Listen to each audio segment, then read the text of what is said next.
Mademoiselle, monsieur, on démarre ce bloc-notes avec vous, Marie, et un dossier que notre partenaire, le magazine Géo, consacre ce mois-ci à Cuba. C'est un dossier, quoi, tout le Géo de ce mois est cubain. Est consacré à Cuba, effectivement, et vous avez un article en particulier qui a attiré notre attention. Oui. C'est Cuba et la Révolution verte. Cuba a fait sa Révolution verte depuis très longtemps. Les écologistes du monde entier en rêvent et les Cubains l'ont fait. L'île s'est convertie en agriculture biologique.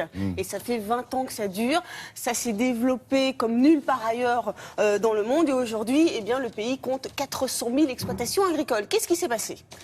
L'embargo, l'effondrement de l'URSS, on est au début des années 90, les habitants vivent une véritable crise, ils ont faim, et donc dans un mouvement, on va dire, de spontanéité, ils décident en fait de cultiver des potagers et de semer partout où c'est possible. Ils vont le faire entre les maisons, sur des terrains vagues, sur d'anciens... oui. Voilà, vous voyez, l'agriculture urbaine. Urbaine, agriculture urbaine, exactement. Donc partout où c'est possible, ils vont le faire avec leur manière à eux, avec les moyens qu'ils ont, et entre autres, sans pesticides et sans engrais chimiques. Aujourd'hui, le pays est devenu le premier, un modèle, le numéro 1 mondial de l'agriculture urbaine biologique. Alors justement, comment ils ont fait aujourd'hui pour être un modèle dans le monde entier? Explication, regardez.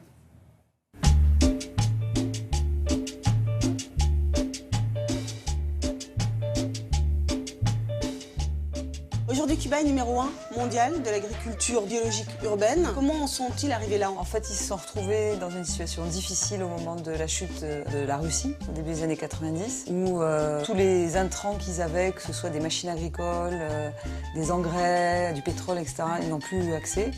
Et leur seule manière de survivre a été de se mettre à cultiver tous les espaces possibles.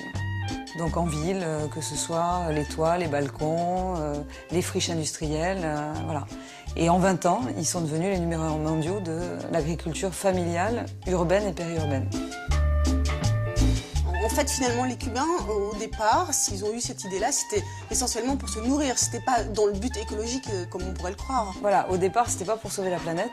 Au départ, c'était pour se sauver eux, c'est-à-dire donner à manger à leurs enfants. Puis en fait, ils se sont aperçus que ça crée aussi de la richesse, ça leur permettait de gagner plus d'argent que d'avoir un travail classique, on va dire, d'informaticien ou même de médecin.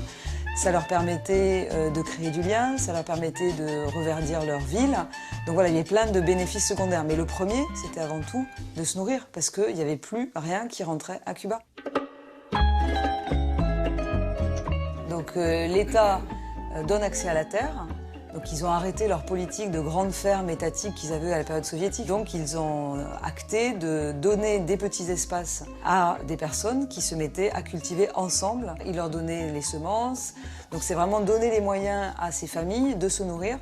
Et donc ce que fournit la famille, c'est du travail humain finalement, c'est du temps, c'est cultiver ces terres. Et les Cubains sont usufruitiers de ces espaces pour lesquels d'ailleurs ils reversent 20% de leur récolte pour être utilisés dans les écoles, les hôpitaux, les maisons de retraite, et ils gardent même 80%.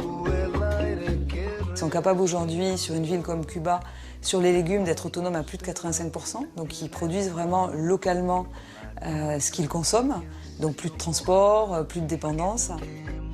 Donc du coup, aujourd'hui, avec le rapprochement des États-Unis, on se demande finalement si cette expérience va durer. La question, c'est comment aider les paysans cubains à faire en sorte qu'ils résistent aux sirènes des entreprises américaines, que ce soit sur les OGM ou les pesticides. Favoriser des échanges avec d'autres paysans qui ont connu ces sirènes et qui n'y ont pas succombé. Comme au Bénin, ils ont refusé une première fois, une deuxième fois, une troisième fois, et ça continue. Parce qu'il y a une mobilisation paysanne.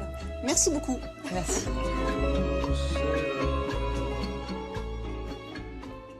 Ah, ça va pas être facile de résister, effectivement, si jamais Il y a un petit risque, les grandes compagnies américaines leur tombent dessus. Enfin, ça, pour l'instant, ça reste urbain. C'est urbain, effectivement, mais c'est vrai qu'ils ont peur. Ils ont peur, effectivement, que les pesticides arrivent, mais donc ils vont devoir se battre, ils vont devoir, eux, à leur tour, du coup, prendre exemple sur les autres pays qui, eux, se battent comme la France. On se bat, nous aussi, contre les pesticides. Et ce qui est assez intéressant, c'est qu'aujourd'hui, ils sont arrivés à un tel niveau de connaissance que vous avez des délégations du monde entier qui viennent voir comment ils travaillent, quelles sont leurs méthodes de travail, ce qu'ils utilisent, comment ils font. C'est extraordinaire, mais ça fait 20 ans que ça dure, William, 20 ans. Et aujourd'hui, c'est vraiment un exemple pour le monde entier. C'est la question qui était posée souvent à l'époque, c'est comment ils se nourrissent. Ben, comme ça. Comme ça, ils exactement. Ils font leur propre potager. Merci beaucoup, Marie.